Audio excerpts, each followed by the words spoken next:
우리는 계속 소비력을 지키기 위해서 끊임없이 일을 해야 되는 존재입니다. 소비는 우리 몸의 신진대사와 똑같습니다. 여러분, 아침에 밥 한 끼 먹고 나면 저녁이 되면 배가 고프죠. 그럼 또 밥을 먹어야 됩니다. 소비는 똑같은 현상이에요. 소비는 늘 단기적 만족감만을 채우게 됩니다. 늘 단기적 만족감에 차서 살아가는 그런 존재가 된다는 거죠. 단기적 만족감에 차서 살아간다는 사람들은 어떤 현상을 갖게 되느냐?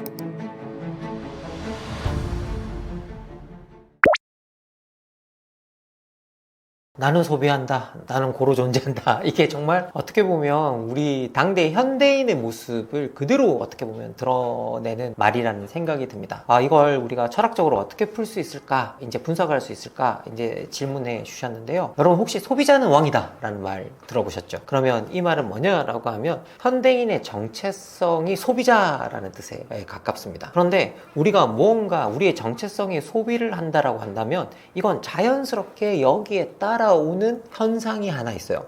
그 현상이 뭐냐? 열심히 일을 해야 돼요. 그 이유는 뭐냐? 우리가 소비자라고 한다면 우리 정체성을 지키는 가장 근본적인 능력이 소비력이에요. 그런데 그 평범한 사람이 소비력을 계속 확보하려고 한다면 우리는 계속 일을 해야 되는 거죠. 끊임없이 일을 해야 되는 존재입니다. 그래서 소비 사회는 어떤 사회와 같이 오느냐? 끊임없이 일하는 사람들의 사회와 같이 와요. 그래서 끊임없이 이렇게 일을 하면서 사람들이 이제 어떤 현상을 겪느냐? 수많은 사람들, 여러분도 아마 겪어보셨을 겁니다. 번아웃이 되죠. 번아웃. 원래 컨숨이라고 하는 소비한다라는 말이요, 사실은 알고 보면 무언가를 다 써서 태워서 없애버리다 라는 뜻에 상당히 가깝습니다. 그런데 이제 소비하는 사회는요, 어떤 사회가 됐느냐? 상품만을 그렇게 다 태워서 써버리는 것들이 아니라 우리의 몸 그리고 우리의 정신까지 다 태워서 써버려야 되는 이제 그런 사회에 와 있는 거죠. 그래서 우리는 소비하기 위해서 우리의 몸을 어떻게 보면 소비하고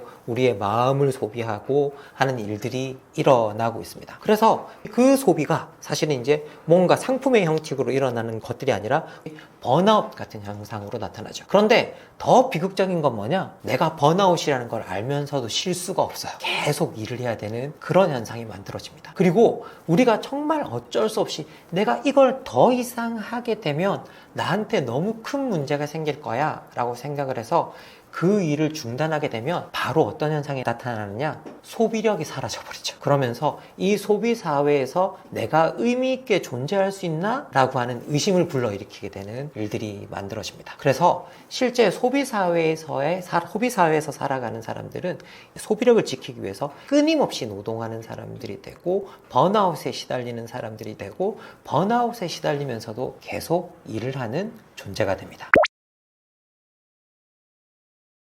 많은 사람들이 이렇게 이야기합니다. 소비는 아무리 해도 일시적인 어떤 기쁨만 줘, 일시적인 쾌락만 준다 라고 이야기합니다. 소비는 근본적으로 우리 몸의 신진대사와 똑같습니다. 여러분, 아침에 밥 한 끼 먹고 나면 저녁이 되면 배가 고프죠. 그럼 똑같이 또 밥을 먹어야 됩니다. 소비는 그런 것과 똑같은 현상이에요. 우리가 뭔가를 쓰고 나서 다시 폐기시키고 다시 뭔가를 만들어냅니다. 여러분, 우리는 지금 자본주의 사회를 살고 있는데요, 자본주의 사회가 돌아가는 방식은 끊임없이 상품을 소모하는 방식으로, 서비스를 소모하는 방식으로 진행이 되죠. 만약에 어느 상품 하나가 너무 견고하게 오래 간다거나 어느 서비스 하나가 너무 견고하게 오래 간다 그런다면 사실 자본주의 사회는 원활하게 돌아갈 수 없어요. 그리고 소비 사회는 원활하게 돌아갈 수 없습니다. 소비 사회의 본질은 뭐냐? 빨리 폐기시키는 거예요. 그래야 자본은 이익을 만듭니다. 그런데 이건 어떤 현상을 만드냐라고 하냐면요, 우리가 소비한다고 할 때 많은 사람들이 나의 취향을 소비하고 있는지를 알지만 사실은 알고 보면 자본의 취향을 소비하게 됩니다. 그 이유는 뭐냐면 내가 나의 취향을 따라 소비하고 있다는 것들이 대부분 다 뭘 따라가느냐라고 하면 유행을 따라가게 됩니다. 그런데 유행이라는 말은 어떤 뜻이냐? 타인의 취향이라는 뜻이죠. 그런데 이 타인의 취향을 계속 따라가게 되는데 자본은 무엇으로 이득을 얻느냐? 유행을 빨리 바꿈으로써 이득을 얻게 되겠죠. 그리고 자본은 더 많은 이득을 얻기 위해서 더 빨리 유행을 바꾸게 됩니다. 그래서 가장 대표적인 현상이 뭐냐면요, 해마다 새로운 스마트폰이 등장하죠. 그러면 우리는 그걸 최대한 빠르게 바꿀 수 있을 만큼 바꾸죠. 빨리 바꾸는 그런 현상들이 나타납니다. 그러면서 우리가 거기서 쾌락을 얻게 되는데요. 실제로 우리가 늘 타인의 취향을 소비하고 있고 그 타인의 취향이 자본의 취향이고 이 자본은 그 유행을 통해서 유행을 빨리빨리 바꿈으로써 이익을 얻을 수 있다고 한다면 기본적으로 모든 소비는 일시적이고 짤막짤막한 쾌락을 주는 방식으로 밖에 줄 수가 없습니다. 그러다 보니 여러분이 아무리 소비해도 만족이 안 되는 거예요. 왜? 토막난 소비만이 들어오게 되는 거죠. 그리고 자본은 끊임없이 다양한 소비의 옵션을 주게 됩니다. 그래서 내가 뭔가를 하나를 선택해도 이 소비가 다른 것들을 들여다보면 만족스럽지가 않은 거죠. 그래서 내가 선택한 소비가 다른 뭔가 좀 나은 것들을 보면 금방 그 만족감이 사라져버려요. 그러면서 뭔가 더 새로운 것, 더 나은 것, 지금 당장 존재하는 것 중에서도 더 나은 것, 그런 것들을 갈구하게 됩니다. 그래서 기본적으로 우리가 물 한 잔을 마시면 그냥 물에만 만족하는 것들이 아니라 그것들이 좀 더 맛있는 음료수, 이의 형태로 계속 변해가듯이요. 소비는 그런 식의 욕구를 만들어냅니다. 그래서 여러분이 뭔가 하나를 소비하게 되면 그 다음 것, 다음 것, 다음 것, 다음 것을 끊임없이 갈구하게 만들기 때문에 소비는 기본적으로 짤막짤막할 수밖에 없고, 그리고 자본주의 사회는 그것을 알고 있어서 끊임없이 더 높은 단계의 선택을 주게 되죠. 그러면서 여러분은 끊임없는 불만에 휩싸이기 때문에 여러분이 느끼는 행복감, 어떤 만족감이 언제나 일시적일 수밖에 없는 겁니다. 자본주의 사회에서 곧 소비가 정체성이 되는 현상이 상당히 큰 문제를 만들어낸다라고 이제 이야기를 하는데요. 기본적으로 제가 아까 앞에서 말씀드렸듯이 소비는 늘 단기적 만족감만을 채우게 됩니다. 그러면 우리는 소비에 물든 사람이 된다, 소비하는 인간이 된다, 소비하는 존재가 된다는 건 늘 단기적 만족감에 차서 살아가는 그런 존재가 된다는 거죠. 그러면 단기적 만족감에 차서 살아간다는 사람들은 어떤 현상을 갖게 되느냐? 장기적 계획이나 장기적 가치를 믿지 않는 이제 그런 현상이 나타나죠. 그러면서 무언가 과거에 의미 있고 오래 가는 것이라고 믿었던 것들을 믿지 않는 현상들이 나타나게 됩니다. 가장 대표적인 게 뭐냐면요, 사랑과 희생이라는 가치예요. 생각해보면 사랑과 희생이라는 가치는 언제나 늘 장기적이고 오랜 시간의 어떤 목표와 가치가 될 수밖에 없습니다. 그런데 이제는 이 사랑과 희생이라는 이 가치가 우리가 아름다운 건 아는데 장기적 목표로 추구할 수 없기 때문에 사랑과 희생도 상품 속에서 소비되는 현상이 나타나요. 그래서 드라마나 이런 것 속에서 끊임없는 사랑을 계속 갈구하죠. 그리고 아주 오래된 사랑, 영원한 사랑 같은 것들을 갈구하는 현상이 나타납니다. 그런데 알고 보면 운명적인 사랑이니 뭐니 이 모든 것들이 아주 장기적이고 뭔가 희생 같은 것들을 요구하는 것 같은데 그런 것들은 드라마 속에만 있고 현실에는 존재하지 않는 이제 그런 현상들이 나타나게 됩니다. 그래서 기본적으로 소비가 정체성이 될 때 우리는 장기적인 목표를 세운다거나 어떤 긴 안목에서 가질 수 있는 가치를 지지하지 않게 되는 현상, 현실에서 지지하지 않게 되는 현상, 현실에서 받아들이지 않게 되는 현상들이 나타나게 됩니다. 이런 점에서 소비가 정체성이 될 때 늘 사회는 단기적 목표를 추구하고 개인은 단기적 목표를 추구하게 되고 그리고 장기적 목표와 그리고 미래의 전망이라는 것들에 대해서 긴 전망이라는 것에 대해서 그다지 의미를 두지 않는 현상이 나타나게 됩니다. 저희들이 불안할수록 더 많이 소비하게 된다. 그럼 이게 도대체 이런 심리는 철학적으로 어떤 의미를 갖고 있느냐? 이런 이제 질문을 주시는 분도 계십니다. 실제 여러분, 그 위기의 시대에 그 위기가 아직은 닥쳐오지 않은 사람들이 자기가 가지고 있는 어떤 돈이나 이런 것들을요, 바로바로 소비해버리는 현상들이 나타납니다. 아주 특이한 현상 중에 하나인데요. 실제 이건 뭐냐? 미래가 불안정한데 내가 뭔가 하나를 가지고 있다면 그 내가 가지고 있는 것들이 미래에 지속이 될까에 대해 불안한 심리를 가지게 된다면 그 불안을 극복하는 가장 좋은 방법은 뭐냐? 지금 내가 가지고 있는 것들을 바로 즐기면서 써버리는 거예요. 그리고 이런 현상을 갖다가 저희들이 사회학적으로는 뭐라 불렀느냐?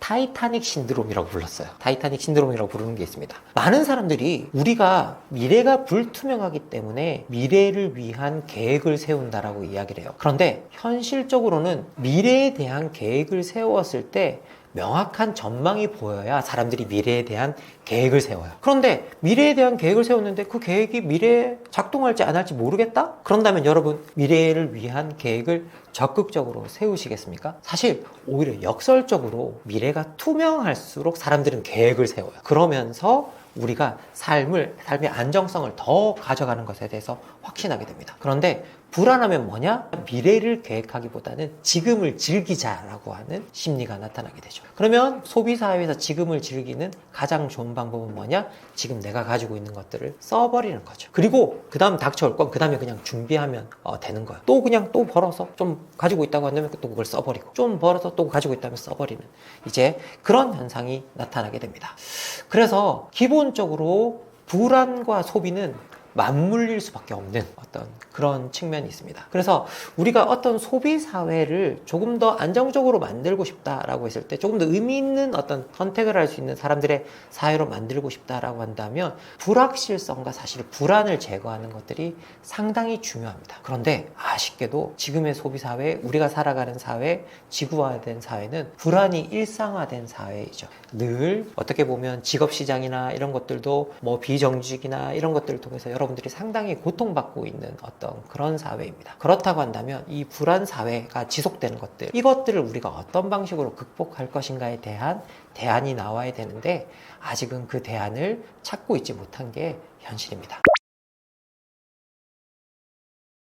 많은 사람들이 묻습니다. 소비 중심의 삶에서 벗어나기 위해서 개인이 할 수 있는 철학적 선택은 무엇인가? 여기서 저는 이제 여기 나오는 책을 다시 한번 추천해 드리고 싶은데요. 책에서 바우만은 이렇게 이야기합니다. 제가 뽑은 구절이라 한번 읽어 드릴게요. 인생이라는 예술의 요구대로 우리의 삶을 살려면 직접 맞서기 어려운 도전에 스스로 도전장을 내밀어야 한다. 그런데 그 어려운 도전은 각자의 행복을 추구할 때 모두가 마주하는 양자택일에서 시작이 됐대요. 근데 그 양자택일이 뭐냐라고 하면, 나의 고유한 안녕에 초점을 맞출지 아니면 다른 사람의 안녕에 초점을 맞출지를 택해야 된다라고 합니다. 아니 이게 무슨 소리야? 당연히 나의 안녕에 초점을 맞춰야지 라고 많은 분들이 생각을 하실 겁니다. 그런데 나의 안녕에 초점을 맞추는 사람은 소비 중심의 삶에서 벗어날 수가 없어요. 왜? 나의 안녕은 내가 무엇을 소비하느냐에 달려있죠. 그런데 타인의 안녕을 택할 수 있는 사람이라고 한다면 무언가 소비가 아닌 다른 가치로부터 출발을 할 수가 있는 거죠. 그래서 바우만은 소비자 사회에서의